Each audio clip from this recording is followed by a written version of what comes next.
আসসালামু আলাইকুম, welcome back to school of English by Mushfika. আমাকে একটা কোয়েশ্চেন জিজ্ঞাসা করা হয়েছে, থ্যাঙ্কস ফর ওয়াচিং। এখানে ওয়াচ না হয়ে কেন ওয়াচিং ওয়ার্ডটা হয়েছে? চলো তাহলে আমরা লেসনটা দেখে বুঝে নিই।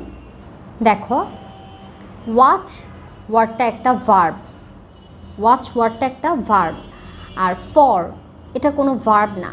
ফর ওয়ার্ডটা একটা প্রেপোজিশন।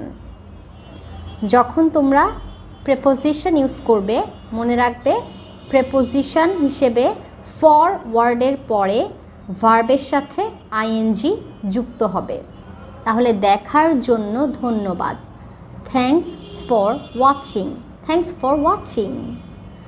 যদি বলি আমাকে শেখানোর জন্য ধন্যবাদ, thanks for teaching, thanks for teaching me. Teach ওয়ার্ডটা একটা ভার্ব, এর সাথে আইএনজি যুক্ত হবে। Teaching, thanks for teaching me. আমাকে ডাকার জন্য ধন্যবাদ, thanks for calling me, thanks for calling me. কলের সাথে আইএনজি যুক্ত হয়ে calling, thanks for calling me.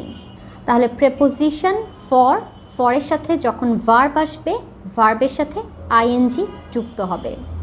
Thanks for paying, thanks for paying the বিল।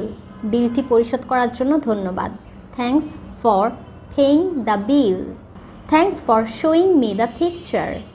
ছবিটি দেখানোর জন্য ধন্যবাদ, thanks for showing me the picture. Thanks for writing, লেখার জন্য ধন্যবাদ, থ্যাঙ্কস ফর রাইটিং। দেখো, সহজ করে ইংরেজি শেখায় এই বইটিতে কিন্তু 13, 14, 15 অনেকগুলো পেজেই ভার্ব আছে।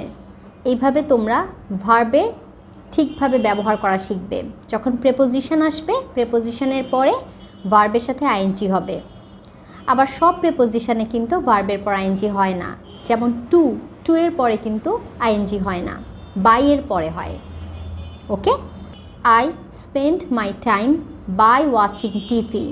আমি টিভি দেখে সময় কাটাই। I spend my time by teaching. আমি পড়িয়ে সময় কাটাই। I spend my time by teaching the students. I learn by watching your video. আমি তোমার ভিডিও দেখে শিখি। I learn by watching your video. আশা করি বুঝতে পেরেছো কেন ফরের পরে আইএনজি হয়েছে। So you can make new sentence now. Thanks for watching. আসসালামু আলাইকুম।